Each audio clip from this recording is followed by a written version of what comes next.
In the dark, early morning hours of March 26th, U.S. Transportation Secretary Pete Buttigieg's phone rang, and he immediately knew he had a problem. "If my phone rings in the middle of the night, it's not a good thing," he recalled. The Dolly, a massive 948 feet, 289 meters, cargo ship had slammed into Baltimore's iconic Francis Scott Key Bridge, sending the 1.5-mile, 2.4 kilometers, bridge into the cold waters of the state's Patapsco River. "It wasn't immediately clear what we were dealing with," Buttigieg told the BBC in an interview. "How many people had been impacted, and how much of the bridge had been destroyed?" 6 men, all members of a road crew working on the bridge, were killed in the incident, which left the Dolly, still afloat, stuck under huge chunks of shredded metal and concrete. Another man was pulled from the icy water, seriously injured. A new documentary from BBC One, available on iPlayer on December 5th, reveals new details of the investigation into the crash, including a possible cause: a cable that shook loose, disrupting the ship's power supply and causing an initial blackout minutes before it struck the bridge.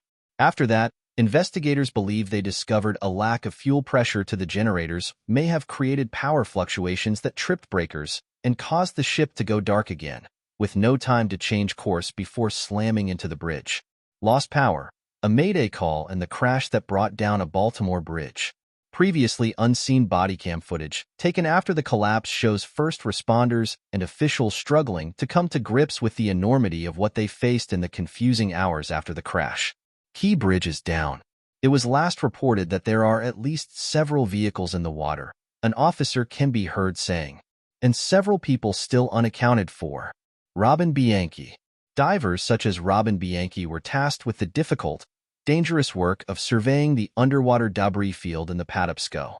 A hell of a cleanup. In the aftermath of the collapse, an estimated 3,000 to 4,000 tons of debris blocked the Patapsco, a 700 feet, 213 meters, wide and 50 feet, 15 meters, deep and economically vital shipping channel.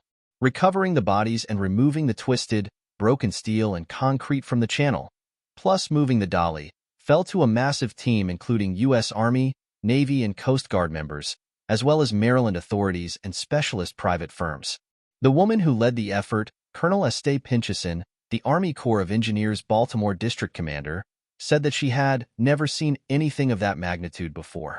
"Everything was mangled up on top and around," she said. "You had these big, large spans that were just laying in the water. You see 4-inch steel that's been bent. How can you even start to think about the force?" The dangerous work of searching the debris field and determining which pieces could be safely removed, and when, fell, in part, to teams of divers who inspected both the ship and the destruction beneath the surface. Never-before-seen footage obtained by the BBC shows the difficult conditions they faced. Jagged and potentially dangerous pieces of rubble and muddy, brown water, which often meant they could not see more than a foot or two ahead of them. There was no visibility. "I kind of compared it to a metal jungle gym underwater," recalled Robin Bianchi, the assistant salvage master for one of the firms involved, Dungeon Marine. "You turn off all the lights in the room and try tell me all the pieces of where they connect to that metal jungle gym. Oh, and by the way, the jungle gym is completely twisted and looks nothing like it did when it was built to perfection." Getty Images. Dolly sitting underneath wreckage of the Key Bridge in Baltimore, Maryland. Getty Images. Investigators believe the Dolly lost power just moments before it struck the Key Bridge. What caused the crash? A preliminary report from the National Transportation Safety Board, or NTSB, found that 2 electrical blackouts disabled equipment ahead of the incident and noted that the ship lost power twice in the 10 hours leading up to the crash. In the aftermath, NTSB investigators were tasked with determining what happened.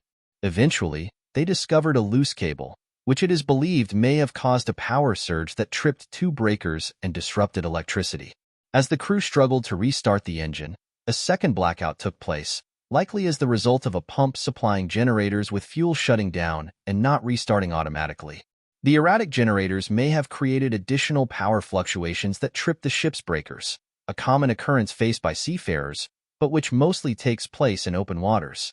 Sal Mercogliano, a maritime historian and former merchant mariner, said that the silence the sailors must have heard in those moments is the worst sound you ever hear on a ship. At that moment, You realize you don't have control of the ship anymore, he added.